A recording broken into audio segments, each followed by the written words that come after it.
तो भाई लोगों, कल्कि का रिलीज ट्रेलर आ चुका है और अगर आपने मेरा पिछले ट्रेलर का ब्रेकडाउन देखा है तो उसमें जो मैंने बोला उसमें से काफी कुछ इस ट्रेलर में दिखा भी दिया गया। जैसे उस पहाड़ों के बीच वाली जगह का नाम शाम्बाला ही है और अश्वत्थामा समेटी को लेकर यहीं पर आए हैं, उसी ट्रक में जो पिछले ट्रेलर में भी कई जगह मंडराता हुआ दिखा। और यहाँ आना इनको ऑब्वियस भी था क्योंकि कल्कि अवतार का जन्म शाम्बाला नाम की ही किसी जगह पर होना है। आगे जैसे मैंने बोला था कि यहाँ कॉम्प्लेक्स के लोग कई औरतों पर एक्सपेरिमेंट कर रहे हैं कि इनमें से किसका बच्चा अवतारी होगा, और जैसे ही इन्हें पता लगेगा कि जिस बच्चे को ये लोग ढूंढ रहे हैं वो समेटी के गर्भ में है, तब तक समेटी वहाँ से 9 तो 11 हो चुकी होगी। जिसके बाद कॉम्प्लेक्स वाले समेटी को मारने के लिए आएंगे, प्लस एक बहुत बड़ी 1 मिलियन यूनिट्स की बाउंटी भी रखेंगे समेटी पर, और वो बाउंटी भैरवा को चाहिए कॉम्प्लेक्स पर जाने के लिए। लेकिन जो बंदा समेटी को प्रोटेक्ट कर रहा है उसका नाम अश्वत्थामा है। तो बेटा भैरवा एक बार फिर सोच लो, नहीं सोचेगा ये आदमी और भिड़ जाएगा। अब देखो अश्वत्थामा इतना बड़ा कंक्रीट उठाकर ला रहे हैं तो उनका तो समझ में आता है, लेकिन ये भैरवा कैसे टिक पा रहा है भाई अश्वत्थामा के सामने? तो उसका पहला रीजन मुझे लगा टेक्नोलॉजी, मतलब भैरवा ने जो सूट पहन रखा है वो उसको सुपर स्ट्रेंथ देता होगा। लेकिन अगर ऐसा है तो फिर टेक्नोलॉजी में सबसे एडवांस तो कॉम्प्लेक्स ही है, तो फिर उसके पंटर कैसे पिट गए, टिक क्यों नहीं पाए अश्वत्थामा के सामने? दूसरा रीजन मुझे लगता है कि भैरवा कोई नॉर्मल इंसान है ही नहीं, बल्कि ये उन्हीं 8 चिरंजीवियों में से एक है जो कि अभी तक जिंदा हैं, जिनमें से एक तो अश्वत्थामा हो ही गए, बचे बाकी के 7, तो उन्हीं में से एक होगा भैरवा, तभी इसके अंदर इतनी ताकत है। लेकिन ये सिर्फ मेरी एक थ्योरी है, क्योंकि अगर भैरवा सच में एक चिरंजीवी होता तो वो समेटी को एक बाउंटी के लिए पकड़कर कॉम्प्लेक्स को वापस तो नहीं देता।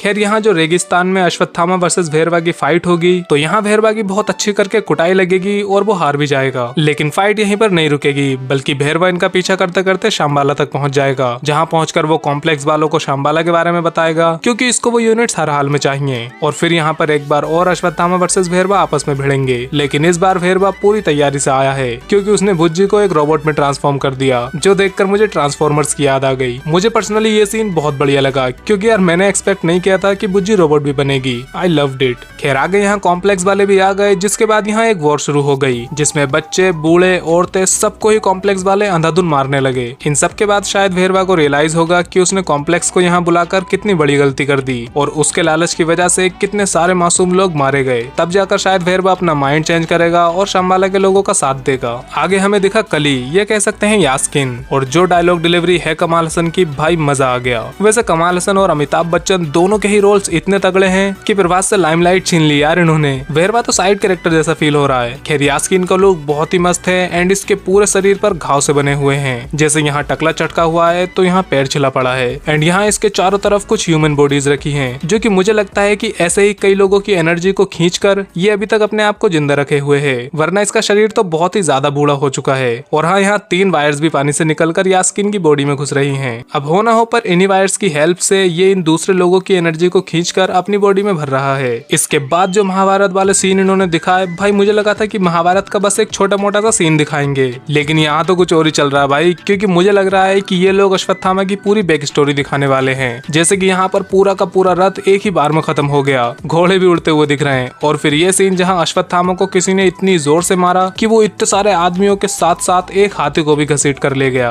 और ये वार इस बंदे ने किया था, जो कि कपड़े देखकर लग रहा है कि ये और कोई नहीं बल्कि लॉर्ड कृष्ण है। महाभारत वाले जितने भी सीक्वेंस थे वो बहुत ही ज्यादा बढ़िया लगे मुझे, खासकर विजुअली। देखो महाभारत के इन सीन्स को बहुत ही बढ़िया से दिखाया गया, और अब जब कल की सिनेमैटिक यूनिवर्स बन ही चुका है तो आई होप कि नाग अश्विन महाभारत पर भी 1-2 फिल्में बना ही दे। बाकी भाई विजुअल्स के मामले में ये पिक्चर बहुत ही प्रॉमिसिंग लग रही है, बहुत ही कमाल के लग रहे हैं इसके विजुअल्स। लेकिन हाँ, कहीं कहीं पर थोड़ी कमी भी लगती है, जैसे कि शाम्बाला के लोगों के पास जो वेपन्स हैं वो बहुत ही ज्यादा नकली लगते हैं। विजुअल्स के अलावा मुझे इसका बीजीएम बहुत जबरदस्त लगा। बाकी अब पिक्चर भी 4-5 दिन में आ ही जाएगी, और हाँ मैंने इसके पिछले ट्रेलर का भी ब्रेकडाउन किया है, तो वो आप सामने क्लिक करके देख लेना।